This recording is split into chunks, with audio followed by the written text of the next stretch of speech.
حدیث پاک میں آتا ہے جب ہم اپنے مرحومین پر فوت شدہ لوگوں پر روتے ہیں تو جنازے میں سوار میت کہتی ہے مجھ پہ رونے والوں مجھ پہ نہ رو اپنے آپ پر رو کیونکہ تم غفلت کا شکار ہو۔ حضرت عارف رومی مولانا جلال الدین عارف رومی فرماتے ہیں ایک واقعہ بیان کرتے ہوئے آپ کی عادت مثنوی میں آپ فرضی حکایات بیان کر کے اس سے خوبصورت نتیجہ اخذ کرتے ہیں۔ عارف رومی مثنوی میں لکھتے ہیں کہ ایک شیر تھا، ایک لومڑی تھی۔ ایک دن شیر نے 3 شکار کیے۔ شیر نے 3 شکار کیے، ایک شکار خرگوش کا کیا، ایک شکار ہرن کا کیا اور ایک شکار گائے کا کیا۔ 3 شکار اور لومڑی تھی اور گیدڑ تھی اور شیر۔ شیر نے گیدڑ سے کہا 3 شکار ہیں بتاؤ کیا ہونا چاہیے؟ تو گیدڑ نے کہا کہ یہ لومڑی چھوٹی ہے، خرگوش اس کو دے دو، ہرن مجھے دے دو، گائے بڑی آپ دے دو۔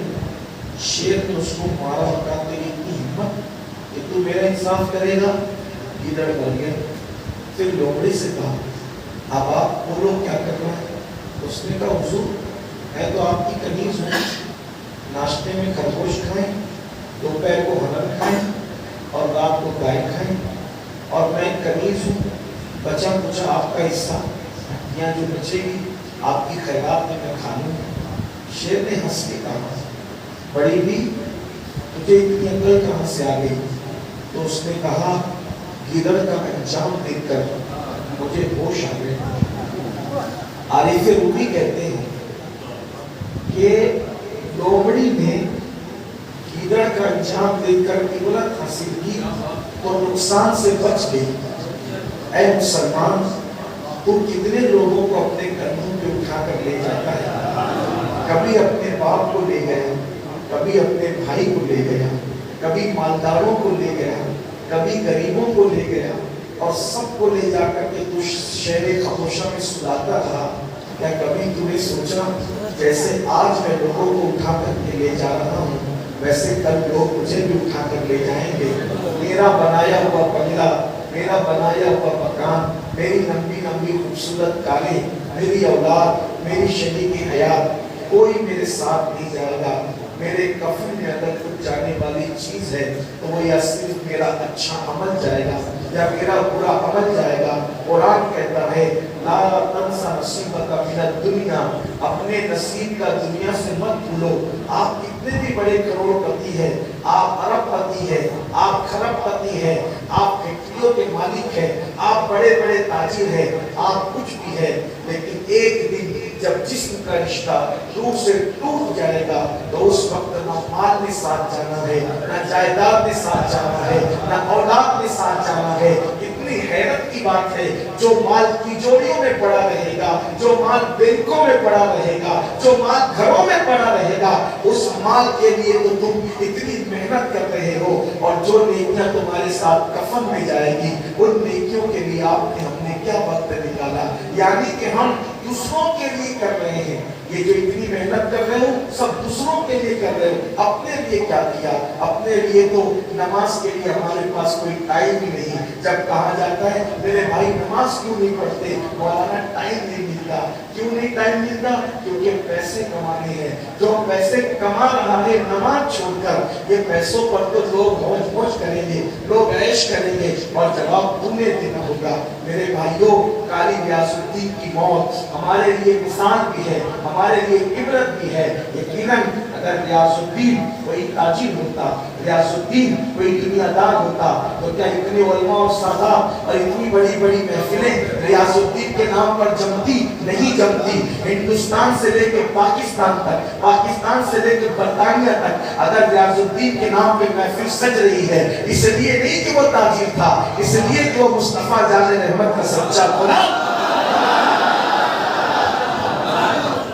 علماء جس کی تعریف کر رہے ہیں۔ اگر ریاض الدین کسی ایک سلسلے کا پیر ہوتا تو صرف اہل سلسلہ اس کے لیے سارے ثواب کرتے، لیکن ریاض الدین کوئی سلسلے کا پیر نہیں تھا، ریاض الدین صرف مصطفیٰ جان رحمت کا وفادار تھا، اس لیے ہر سلسلے کے لوگ اس کے لیے سارے ثواب کرتے نظر آ رہے ہیں۔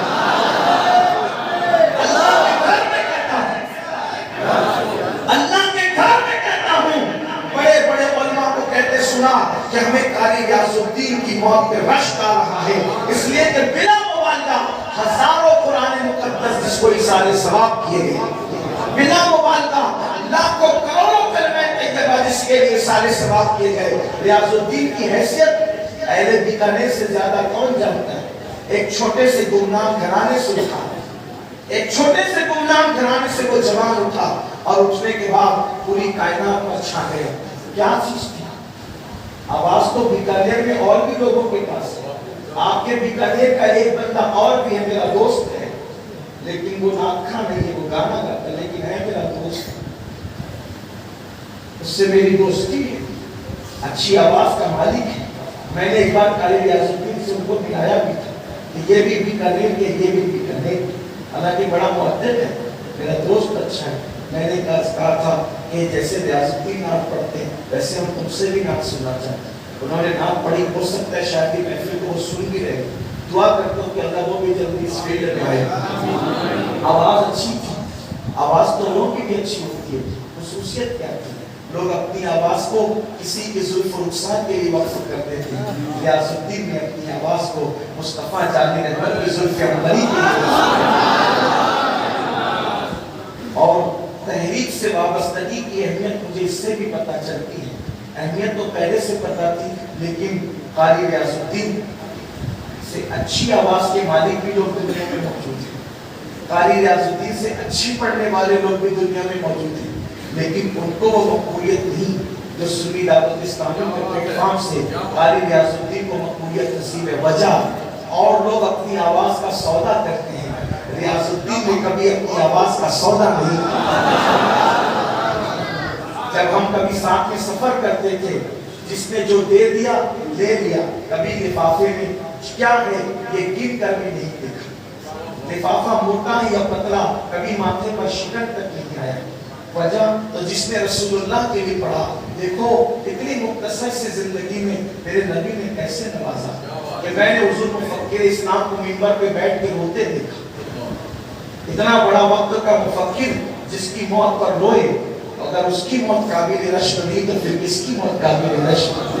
برطانیہ کی سرزمین پر ورکنگ ڈے میں بڑے سے بڑے کروڑپتی کے جنازے میں بھی اتنے لوگ شریک نہیں ہوتے جتنا اس مرد درویش کے جنازے میں لوگ شریک۔ یہ ہمیں درس دیا جا رہا ہے کہ اگر تم اللہ کے لیے کچھ کرو گے، اللہ تبارک و تعالیٰ تم پر اپنے کرم کی برسات فرمائے گا۔ اپنی زندگی کیسی ہونی چاہیے؟ اپنی زندگی کا مقصد ہے وَمَحْيَايَ وَمَمَاتِي لِلَّهِ رَبِّ الْعَالَمِينَ، ہماری زندگی بھی اللہ کے لیے ہو، ہماری موت بھی اللہ کے لیے ہو۔ قاری ریاض الدین رحمت اللہ تعالیٰ علیہ ہمیں درس دے رہے ہیں، آج بھی گویا کہ وہ ان کی قبر سے پکار کر خاموش ہمیں درس دے رہے ہیں۔ لوگوں اپنی آخرت کی تیاری کرو، لوگوں اپنی آخرت کی تیاری کرو، لوگوں اپنی آخرت کی تیاری کرو۔ میرے عزیز بھائیوں، ہم دنیا میں ڈوب کے ہمیں وقت ملتا ہے ہم غیبت کرتے ہیں، ہمیں وقت ملتا ہے ہم چغلی کرتے ہیں، ہمیں وقت ملتا ہے ہم اس سے حسد کرتے ہیں، ہمیں وقت ملتا ہے اس کے اس کے ساتھ ہم کینہ رکھتے ہیں، ہمیں وقت ملتا ہے ہم گیم میں مصروف ہیں، ہمیں وقت ملتا ہے ہم فلموں میں مصروف ہیں۔ یاد رکھیے ایک دن موت کا فرشتہ آئے گا اور جسم کا رشتہ روح سے توڑ دے گا۔ موت بڑی بھیانک حقیقت ہے، موت بڑی تلخ حقیقت ہے۔ اچھی طرح یاد رکھیے کہ اگر انسان موت کی تیاری کر کے مرتا ہے تو قبر میں سکون سے سوتا ہے، اور اگر موت کی تیاری نہیں کرتا تو دنیا سے زیادہ بدترین اس کی قبر ہے اس کے لیے۔ اللہ کے رسول علیہ السلام و تسلیم فرماتے ہیں کہ جب بے نمازی کو اس کی قبر میں رکھا جاتا ہے تو چاروں طرف سے اس کی قبر اس کو دباتی ہے۔ بے نمازی کو چاروں طرف سے قبر دباتی ہے، حتیٰ کہ حضور علیہ السلام نے اپنی خوبصورت انگلیوں کا اشارہ کر کے بتایا میری گنہگار سیاہکار بدکار انگلیاں اس قابل نہیں، لیکن حضور علیہ السلام نے یوں اپنی دونوں طرف کی انگلیوں کو ایک دوسرے میں ملا کر فرمایا جب بے نمازی کو قبر چاروں طرف سے دباتی ہے تو اس لیے ایک دوسرے میں یوں گھس جاتی ہے۔ قبر میں اندھیرا اتنا ہوتا ہے کہ ایک ہاتھ کو دوسرا ہاتھ سجائی نہیں دیتا، اس پر 99 سانپ مسلط کیے جاتے ہیں۔ ایک سانپ کی طاقت کا عالم یہ ہے کہ اگر وہ پہاڑ پہ ڈنک مارے تو پہاڑ ریزہ ریزہ ہو جائے۔ یہ بے نمازی کی قبر کی پہلی بات ہے، اور وہ جو اپنی موت کی تیاری کر کے اللہ رسول کو راضی کر کے دنیا سے جاتا ہے، ابھی اس کی روح کے نکلنے کا وقت آتا ہے کہ روح نکلتے وقت اس کے سامنے مصطفیٰ جان رحمت کا جلوہ موجود ہے۔ وہ رسول اللہ کا جلوہ دیکھتے ہوئے دنیا سے جاتا ہے۔ حضور تاج الشریعہ نے فرمایا آپ کی طلعت کو دیکھا جان دی، آپ کی طلعت کو دیکھا جان دی، قبر میں پہنچا تو دیکھا آپ ہیں۔ مومن کی قبر کی پہلی رات اتنی خوبصورت۔ کبھی کبھی لوگ سوچتے ہیں یار قبر میں لوگ قیامت تک سوتے پڑے رہیں گے تو سوتے سوتے تھکیں گے نہیں؟ آخری بات اس کروں کیونکہ ہمیں کونے کلا کی پلیٹ پکڑنی ہے، پالی میں رات پروگرام اس میں شریک ہو گئے۔ حالانکہ ارادہ تو یہ تھا کہ شمس ملت بھی خطاب فرما دیا، تو اب اتنے جامع اور معنی خطاب کے بعد کسی خطاب کی ضرورت نہیں ہے، لیکن بس اتنا کہ قاری ریاض الدین میرے ایک اچھے دوست تھے، میرے اتنے اچھے دوست تھے، اب میں کیا نسبت کہ جو ہے وہ یعنی بالکل ہمراز دوستوں میں جو معاملات ہوتے ہیں بس وہ ہمارے آپس کے معاملات ہیں۔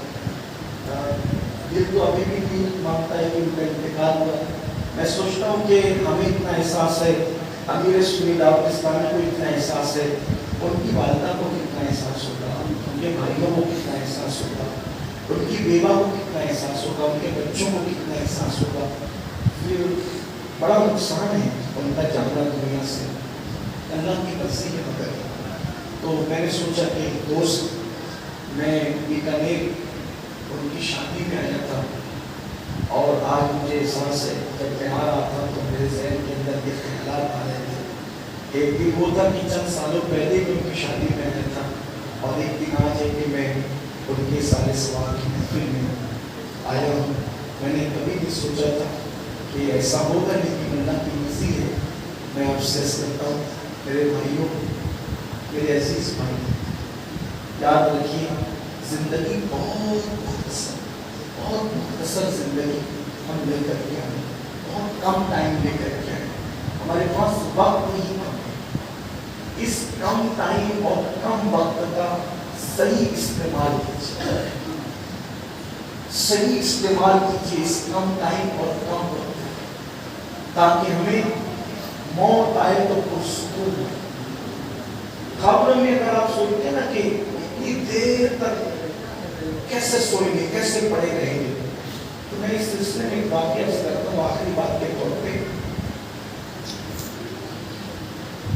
کبھی کبھی ہمیں پاگل دیکھتے ہیں، پاگل لوگ وہ عجیب سی باتیں کرتے ہیں، تو ہر پاگل کی بات عجیب نہیں ہوتی، اور ہر عجیب بات کرنے والا بھی پاگل نہیں ہوتا۔ اگر آپ اس کو بات سنیں نا تو آپ کو پتا چلے۔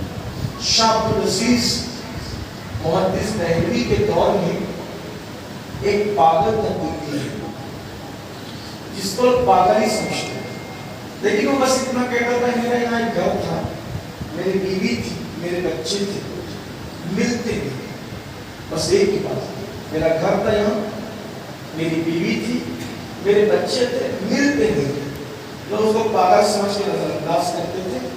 شاہ صاحب کو پتا چلا کہ ایک پاگل ہے وہ ایسی بات کرتا ہے، تو شاہ صاحب نے اس کو اکیلے میں بلایا اور پوچھا کہ کیا معاملہ ہے۔ کہا حضور یہاں میری بیوی رہتی تھی، میرے بچے، میرا گھر تھا، اور میں آیا تو نہ میرا گھر ہے، نہ میری بیوی ہے، نہ میرے بچے ہیں، میں ان کو ڈھونڈتا ہوں۔ تو پوچھا کہ معاملہ کیا ہے، تم کہاں گئے تھے؟ وہ اللہ والوں کی بتائیں تم کہاں گئے تھے، کب گئے تھے؟ کہا حضرت دلی کے حالات خراب ہوئے تو کاروباری معاملے میں پریشان ہوں، تو میں نے سوچا کہ میں راجستھان جاؤں، کوٹا کی طرف، اور کوٹا کی طرف جا کر کے میں کچھ کاروبار کروں، کیونکہ میں نے سن رکھا تھا کہ راجستھان کے حالات اچھے ہیں کاروباری، تو میں وہاں کچھ پیسے کمانا چاہتا تھا۔ اب کچھ تھا نہیں، تو میں اپنی سواری پر بیٹھ کر، اس دور میں جو بھی ہو سکتی تھی، سواری پہ بیٹھ کے میں راجستھان کی طرف جانے لگا۔ اب بھوک سے میرا حال خراب ہو گیا، شام ہوئی تو میں ایک مقام پر رکا، میں نے لوگوں سے کہا کہ لوگوں میرے پاس کچھ نہیں ہے اور شام ہو گئی ہے، میں کہاں قیام کروں؟ تو لوگوں نے کہا ہمارے گھروں میں اتنی کشادگی نہیں ہے کہ ہم تمہیں کہیں پر روک سکیں، یہاں قریب میں فاحشہ عورتیں جو حرام کاروبار کرتی ہے زنا کا، ان کی بستی ہے، دیکھو وہاں جاؤ، ہو سکتا ہے آپ کا کوئی کام بن جائے۔ تو میں وہاں گیا تو وہاں تو بازار اس کو سجا ہوا تھا، کسی نے کہا کیوں آئے لاؤ پیسہ دو اندر چلو، میں نے کہا بھائی میں پیسے والا آدمی نہیں ہوں، تو کہا کہ چل بھاگ یہاں سے، سب نے بھگایا۔ ایک بوڑھی عورت تھی، اس بوڑھی عورت کا معاملہ کیا ہے؟ تو اس نے کہا بھائی میں مسافر پریشان ہوں، میرے پاس پیسے نہیں ہیں، کھانا وغیرہ نہیں ہے، اور میں بہت مشکل میں ہوں، اور مجھے لوگوں نے اس طرف بھیج دیا۔ بوڑھی عورت نے کہا چونکہ میں بھی فاحشہ اور بدکار عورت ہوں، لیکن مجھے اتنا خیال ہے کہ ایک دن مرنا ہے، اب میں کوئی خراب کام کرنے کے قابل تو نہیں رہی، البتہ میں نے سوچا کہ میرے پاس دولت بہت ہے، لیکن مرنے کے بعد میں نے حرام کے کفن میں نہیں جانا، تو میں نے چرخہ کاٹ کر کچھ پیسے کمائے ہیں اپنے کفن کے لیے، اور تو ہے پریشان تو میں یہ پیسے حلال کے تجھے دیتی ہوں، تو اپنا کام نکال لے، لیکن جب تیری پریشانی دور ہو جائے تو میرے یہ پیسے مجھے لا کر لوٹا دینا، تاکہ میں حلال کے کفن میں دنیا سے چلی جاؤں۔ یہ میری تمنا ہے۔ وہ جوان کہتا، وہ شخص کہتا ہے کہ مجھے اس نے پیسے دیے، میں نے پیسے دیے اور میں نے آگے بڑھ گیا، پھر میں نے کمایا اور میرے پاس بڑی رقم اکٹھا ہوئی، تو میں اپنے گھر کی طرف دلی آنے لگا۔ جب دلی آنے لگا تو مجھے خیال آیا کہ مجھے کچھ پیسے جو ابتدا میں ملے تھے وہ اس عورت کو لوٹانے ہیں، تو جب میں وہ پیسے لوٹانے کے لیے اس بستی میں گیا تو مجھے پتا چلا کہ چند دن پہلے اس بڑھیا کا انتقال ہو گیا، جو پیسے اس نے کفن کے رکھے تھے وہ تو مجھے دے دیے تھے، اس کا ہو گیا انتقال۔ تو میں نے سوچا کہ چل کر اس کی قبر پہ فاتحی پڑھوں، اس لیے کہ پتہ نہیں اس کو کفن کون سا میسر آیا، اس کو کون سا کفن نصیب ہوا، لیکن بات یاد رکھیے انما الاعمال بالنیات، عمل کا دار و مدار نیتوں پر ہے۔ وہ شخص شاہ صاحب کو کہتا ہے کہ میں اس کی قبر پہ فاتحہ پڑھنے گیا تو میں نے دیکھا اس کی قبر میں سوراخ ہو گیا تھا، ظاہر سی بات ہے فاحشہ اور بدکار عورت کی قبر تھی، اس پہ فاتحہ پڑھنے کس نے جانا تھا، زیارت کے لیے کس نے جانا تھا، اصالِ ثواب کے لیے کس نے جانا تھا؟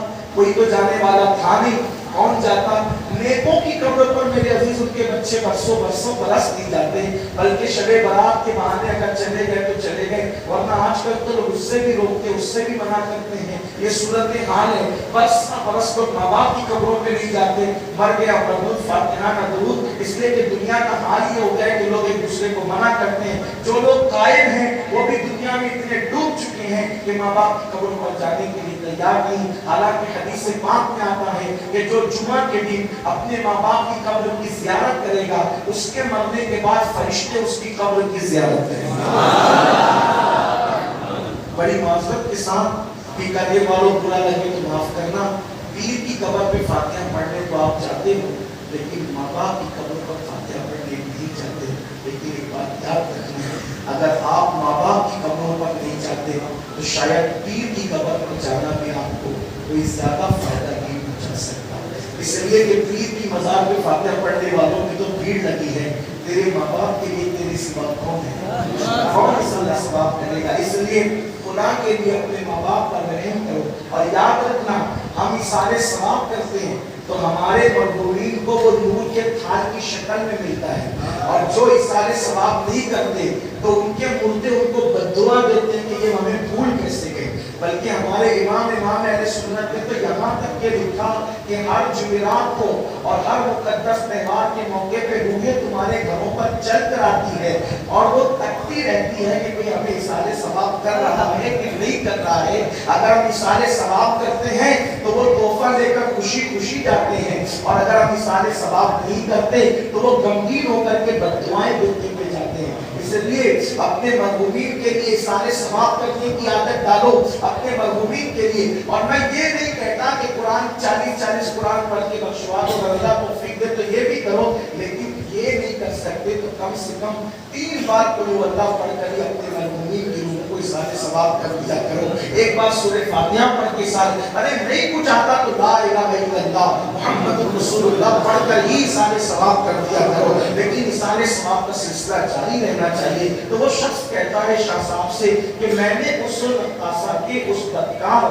بوڑھی عورت کی قبر میں سوراخ دیکھا، لیکن جب میں نے سوراخ دیکھا تو میں پڑھا لکھا تو تھا نہیں، میں نے اس میں جھانکا، ایسے لوگ پڑھے لکھے نہیں ہوتے تو ایسا کرتے، میں نے اس میں جھانکا تو میں نے جھانکا تو دیکھا کہ اس سے روشنی نکل رہی تھی، قبر کے اندر سے روشنی نکل رہی تھی۔ پھر میں نے اور اندر جھانکا تو قبر کے اندر سے روشنی نہیں تھی، بلکہ وہ بوڑھی عورت بہت خوبصورت لباس پہن کر قبر کے اندر بیٹھی ہوئی تھی۔ میں نے اس کو بیٹھی ہوئی دیکھا تو میں نے سوچا کہ اس سے اچھا موقع کیا ہے، اللہ کا کیسا کرم کہ میں اپنا فرض ادا کر دوں۔ تو میں نے کیا کیا، اس قبر کے اندر پیر رکھ دیا، میں نے قبر کے اندر پیر رکھا، پتہ پڑی بھی اپنی امانت بڑی بھی ایک قدم قبر میں رکھا اور کہا بڑی بھی اپنی امانت ہو۔ ایسی خوشبو، ایسی ٹھنڈی ہوا اور ایسی خوشگوار ہوا میں نے زندگی میں کبھی نہیں سنی تھی۔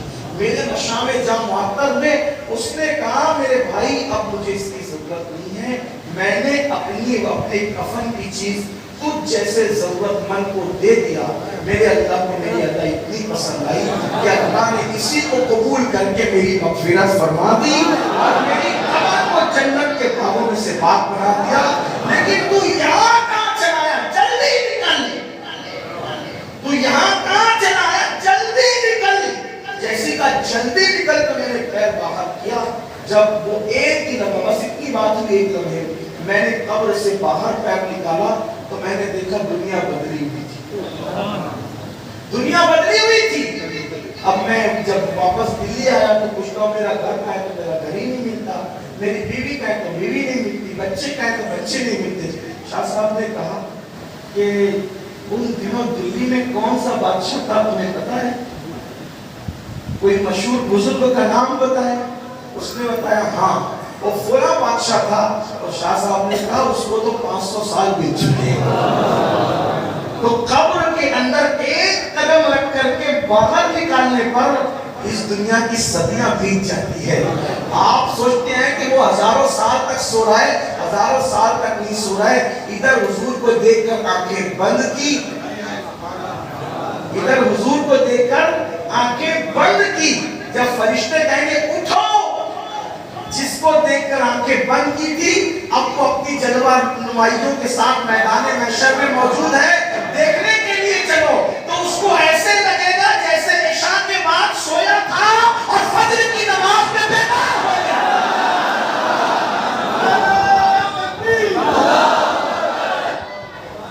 تو مومن کی قبر کیا ہے؟ رات کو سوئے صبح کو اٹھ گئے۔ لوگوں کو لگ رہا ہے صدیاں بیت گئی، صدیاں نہیں بیتتی ہیں، اس لیے کہ وہ جلوہ جہاں آلہ اتنا خوبصورت ہے، ابھی اس کا غبار ختم بھی نہیں ہوتا اور اسی کی لالچ میں فرشتے اٹھاتے۔ مومن کو قبر سے اٹھانا آسان کام ہے، مومن کو قبر سے اٹھانا آسان کام ہے۔ کیوں آسان ہو سکتا ہے؟ اس لیے کہ جس کو دیکھ کے آنکھیں بند کی ہے، اب اس کو دیکھ کر اس جلوے میں جو گم ہے، ارے نادان، جو اپنے جیسے انسان کے جلوے میں گم ہے اس کو بیدار کرنا آسان نہیں ہوتا، تو جو یار کے جلوے میں گم ہے اس کو بیدار کرنا کیسے آسان ہو سکتا ہے؟ تو مومن کو فرشتے محشر میں کیسے بیدار کرتے ہیں؟ وہ کہیں گے کہ جس کو دیکھ کے سویا تھا اب اسی کو دیکھنے کے لیے اٹھ جا، تب مومن اپنی قبر سے اٹھے گا۔ کو پیر نصیر الدین نصیر مضمون میں ڈھالتے ہوئے کہتے ہیں قبر کی نیند سے اٹھنا کوئی آسان نہ تھا، ہم تو محشر میں انہیں دیکھنے آئے ہیں۔ یہ سنیوں کا مقدر ہے کہ دیکھتے مریں گے، دیکھتے مریں گے، دیکھ کر قبر میں سوئیں گے اور محشر میں ان کو دیکھنے کے لیے اٹھیں گے۔ اسی کو بیدم شماسی کہتے ہیں، عدم سے لائی ہے ہستی میں آرزو رسول، عدم سے لائی ہے ہستی میں آرزو رسول، کہاں کہاں لیے پھرتی ہے جستجو رسول، بنائے نور تیری ایک جذبے شوق صلی اللہ، یہ آج دامن دل کھچ رہا ہے سورہ رسول، اور عجب تماشا ہو میدان حشر میں بیدم، عجب تماشا ہو میدان حشر میں بیدم، کہ سب ہو پیش خدا اور میں روبرو رسول۔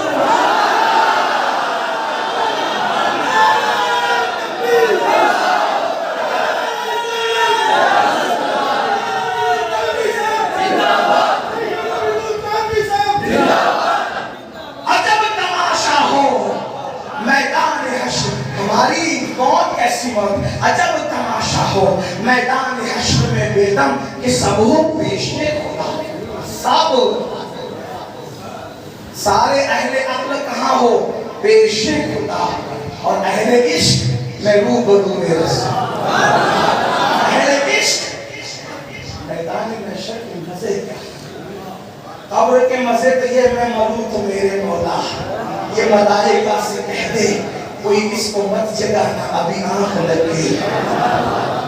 تو قبر بھی اپنی ہے، حشر بھی اپنا ہے، اور جنت بھی اپنی ہے، شرط ایک ہے نبی سے وفا کرنا۔ جو فجر میں سوتا پڑھ رہے وہ وفادار کیسا ہے، جو شراب کے کٹورے منہ کو لگائے وہ وفادار کیسا ہے، جو سود کے لقمے کھائے وہ وفادار کیسا، جو زنا کے اڈے پہ جائے وہ وفادار کیسا، جو عورتوں کو طلاق کی دھمکی دے وہ وفادار کیسا، جو لوگوں کو ستائے وہ وفادار کیسا۔ وفادار تو وہ ہے سوچے اگر میں اس کو میرے مسلمان کو تکلیف پہنچاؤں گا تو میرے مصطفیٰ پیارے میرے محبوب کو تکلیف پہنچے گی، اس لیے وہ تکلیف سہتا رہے لیکن کسی کو تکلیف نہ پہنچائے، نہ اپنے ہاتھ سے پہنچائے، نہ اپنی زبان سے پہنچائے، وہ لوگوں سے حق مانگتا نہ پھرے، وہ لوگوں کو حق عطا کرتا رہے۔ یہ نبی کا وفادار ہے تو پھر کہے گا میں ان کے در کا بھکاری ہوں فضل مولا سے، میں ان کے در کا بھکاری ہوں فضل مولا سے، حسن فقیر کا جنت میں بسترا ہوگا۔ تو یاد رکھیے موت بڑی اچھی ہے، آپ اور ہم اچھے ہوتے ہیں، بس سب اچھا ہی اچھا ہے، ہم اچھے۔ اور میں تو کہتا ہوں میں نے ایک بار میری ماتا نے مجھ سے کہا کہ بیٹا مرنے سے بہت ڈر لگتا ہے، میں نے کہا ماں بے وفا لوگوں کے درمیان سے جانے وفا کے پاس جانے میں ڈر کس بات کا ہے؟ یہ دھوکہ دینے والے گالی دینے والے سامنے تعریف کرتے پیچھے جا کر کے دھوکہ دیتے گالیاں دیتے، ان کے درمیان سے اٹھ کے جانا کہاں ہے؟ دو کریموں کے بیچ جانا ہے، دو کریموں کے بیچ جانا ہے۔ اور ہمارا مقدر کیسا، موسیٰ علیہ السلام کے امتی ہوتے تو بھی نصیب تھا، لیکن موسیٰ کا امتی نہیں بنایا، محبوب کا امتی بنایا، اور کہا پیارے میں اس کے پاپ نہیں دیکھتا، میں تو تیرا روح انور دیکھتا۔ امتی محبوب کا امتی ہونے کا ہمیں فائدہ کیا ملا پتہ ہے؟ اللہ نے جب قلم کو فرمایا قلم لکھ تو قلم نے کہا کیا لکھوں؟ کہا آدم کا ہاتھ لکھ، اس کی قوم کا حال لکھ، قوم کا حال، نوح کا حال لکھ، اس کی قوم کا حال لکھ، موسیٰ کا حال لکھ، اس کی قوم کا حال لکھ۔ تو قوم کا حال کیا لکھوں؟ کہا وہ جرائم کریں گے تو میں مار دوں گا، ان کے منہ کتے اور سور کی طرح کر دوں گا۔ قوم لوط کا حال لکھ، وہ پاپ کریں گے تو پتھر برساؤں گا، کسی پہ آندھی بھیجوں گا۔ اب قلم لکھتے لکھتے گویا کہ اپنے الفاظ کے جامے میں ڈھوں، قلم کو تجربہ ہو گیا لکھنا کیا، شان نبوت لکھنی، اور ساتھ میں کیا لکھنا؟ جو جرم کرے گا، جو جرم کرے گا اس کو مٹایا جائے گا۔ آخری میں کہا اکتب یا قلم، قلم لکھ، کا کیا لکھوں؟ کا محمد عربی محبوب کی شان لکھ، اور ان کی امت کا حال لکھ۔ تو محبوب کی شان لکھی، پھر امت کا، امت کو نگاہ تو انہیں بھی ہلاک۔ تو اللہ نے کہا تعدب یا قلم، اے قلم ادب کر،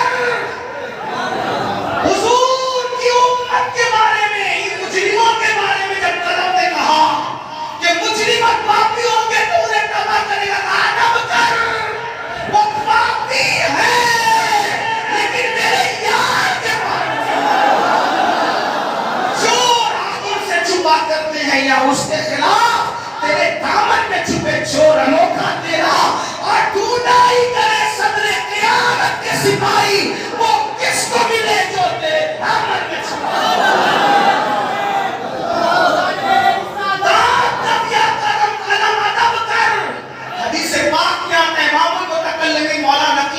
لکھتے ہیں اپنی کتاب تفسیر النشرہ میں کہ قلم اللہ کی ہیبت سے پھٹ گیا، دو حصوں میں تقسیم ہو گیا، کیونکہ اس کو کہا کہ ادب کر۔ جب اللہ نے جب تک چاہا وہ اسی حالت میں پھٹا رہا، پھر اللہ نے اس کو اس کی حالت میں لوٹایا۔ مولا کیا لکھوں؟ تو کہا وہ اور تھے، یہ یار کی امت ہے۔ ایسی باتیں نہیں کی جاتی یار کی امت کے لیے، یار کو دیکھتے ان کو نہیں دیکھتے۔ کہا مولا پھر کیا لکھوں؟ تو کہا لکھ امت میرے یار کی گنہگار ہے اور میں بخشنے والا غفار ہوں۔ بات کتنی کرنی؟ صرف یار سے وفا کرنا۔ کیا کرنا؟ یار سے وفا کرنا، اور ان سے وفا کرتے جاؤ، سب اپنے انشاءاللہ تعالی۔ حق تعالی میں کریم اور محمد بھی کریم، دو کریموں میں گنہگار کی بڑھ آئی ہے۔ اور حضرت استار زمان تو بڑے مزے میں کہتے ہیں سرے حشر آسی کہتے ہیں گنہگار کو۔ اپنا حال کیا ہوگا؟ یقین کرو اپنے نبی پر، ہاں بدعقیدوں سے رشتہ داریاں مت کرو، حضور سے وفا کرو، گھال میل کی باتیں مت کرو، حضور سے وفا کرو، آدھا پیتل آدھا بٹیر نہ کرو، حضور سے وفا کرو۔ اپنی اولاد کے دل میں عشق مصطفیٰ ایسا بھر دو کہ لوگ ان کو کاٹ تو سکیں لیکن ان کے دل سے عشق مصطفیٰ نکال نہ سکے۔ پھر گنہگار بھی رہے تو کیا سرے حشر آسی مزے لے رہے، اور لوگ نفسی کر رہے اور یار والے مزے لے رہے۔ یہ شاعری نہیں ہے، یہ کئی حدیثوں کا نچوڑ ہے۔ ہاں اس لیے کہ وہ امام احمد رضا کا چھوٹا بھائی ہے، اور امام کہتے ہیں میں اوروں کی شاعری نہیں سنتا، اگر سنتا ہوں تو دو کو سنتا ہوں، ایک تو استاد الشورا امام کفایت علی کافی کو سنتا ہوں، اور دوسرا جس کو سنتا ہوں میں نے جس کو خود محتاط تیار کیا ہے اس حسن بریلوی کو سنتا ہوں، جس کا کلام امام احمد رضا جیسے شخص سن کر خود کہتے ہیں حسن کو لاتا کہاں سے یہ مضامین۔ ایسا استاد زمن تاج دہلوی کے باغ کا گلے سرسبز کہتے سرے حشر آسی مزے لے گئے۔ ذرا اس شعر کا مزہ اگر دلی لکھنؤ میں پڑھتا تو آتا، لیکن ہندی زمین پہ پڑھ رہا ہوں، لیکن مجھے اس کا احساس ہے عاشقوں کے درمیان پڑھا ہوں۔ سن لے سرے حشر آسی مزے لے رہے ہیں۔ کیوں مزے لے رہے ہیں؟ سرے حشر آسی مزے لے رہے ہیں۔ شفاعت کسی کی ہے، جنت کسی کی، شفاعت کسی کی ہے، جنت کسی کی، کرے چارہ سازی ملاحت کسی کی، بھرے زخم دل کے کرے چارہ سازی، زیارت کسی کی، بھرے زخم دل کے ملاحت کسی کی۔ اس نے میرے عزیز مزے تو ہم نے لینا ہے، کیونکہ شفاعت کسی کی ہے، جنت کسی کی، اور وہ کسی کون ہے؟ وہی تو آمینہ کا لال ہے۔